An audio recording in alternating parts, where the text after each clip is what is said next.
On February 28, 2026, the United States of America and Israel started some attacks on Iran. And as a result, the oil price went quickly from $72 to $106. 5 days later, the Islamic Republic of Iran closed the Strait of Hormuz. So, the Brent oil went up, and in the peak crisis, it reached almost $120. To this exact moment that we're talking, the oil price has gone through a lot of changes. The logic is simple. When there is talk about peace or negotiation between these countries, the price goes down. On the other hand, news about war or conflict or tension can make the price go up. Later, I will explain about this, why the Strait of Hormuz is important and why do we care about it so much. But the main question is, if the oil price goes up or down, what actually changes in our real life? Why do politicians care so much about it, and why do they want to control it? First of all, we need to see what comes from 1 barrel of oil and how fast each part affects our daily life. 1 barrel of crude oil is about 159 liters or 42 gallons. Less than half of it becomes gasoline, which is the fastest product. In many countries, gasoline price changes very fast with global oil price. So gas stations, taxi costs, and city transport are under direct influence. After gasoline, there is diesel, and it's used for trucks, buses, and heavy transport. And it plays an important role in the economic system because when transport becomes expensive,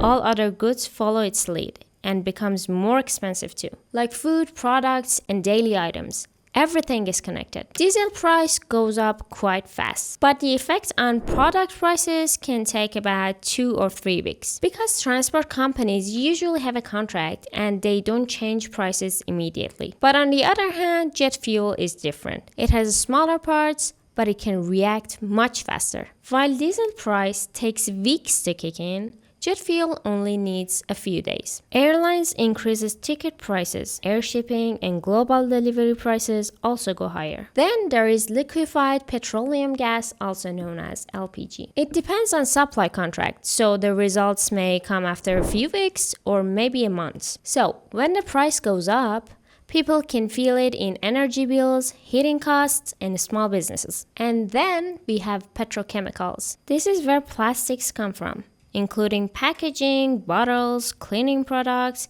synthetic clothes, and a whole bunch of daily products. Normally, companies use long contracts and production cycles, so the effect can be slow, but after 1 or 2 months, it can spread through many products. Another important product is bitumen and road material, which are used for construction and roads. Prices change slowly because all of the projects need a lot of time to be accomplished. But later, construction and infrastructure price goes up. And finally, we have lubricants and industrial products. These are the slowest and can take months. If we want to simplify it all, there are 3 main stages. First wave that affects our daily life is gasoline and jet fuel. Second wave shows itself after a few weeks, like diesel and LPG. And the third wave takes months to kick in, like petrochemicals, bitumen, and industry. But the question is, why does oil react so fast when there is a tension between Iran and the US? One of the main reasons is the Strait of Hormuz. It's actually a narrow sea passage between Iran and Oman. It connects Persian Gulf to open seas. On the map, it may look small, but in the real life, it's one of the most important energy routes in the whole world. Around 20 million barrels of oil go through it every day. That's about 20% of global oil use and about 25%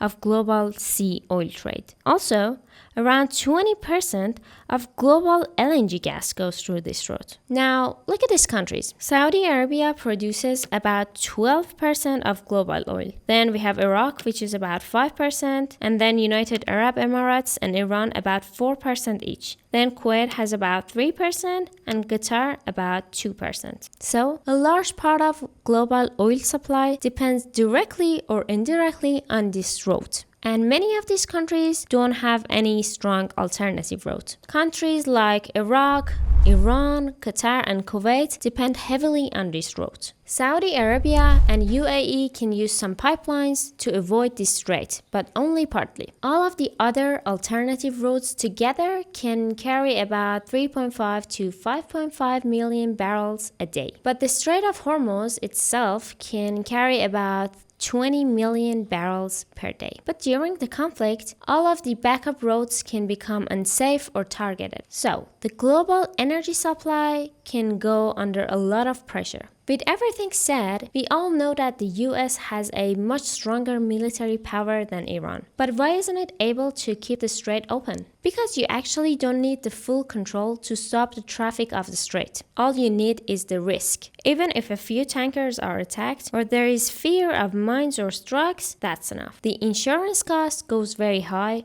Some ships stop moving or they just wait outside of the strait. And because of this matter, even if the strait isn't closed completely, the fear itself can slow oil flow and raise prices. Since the beginning of the war, the market has seen wave after wave of oil price increases.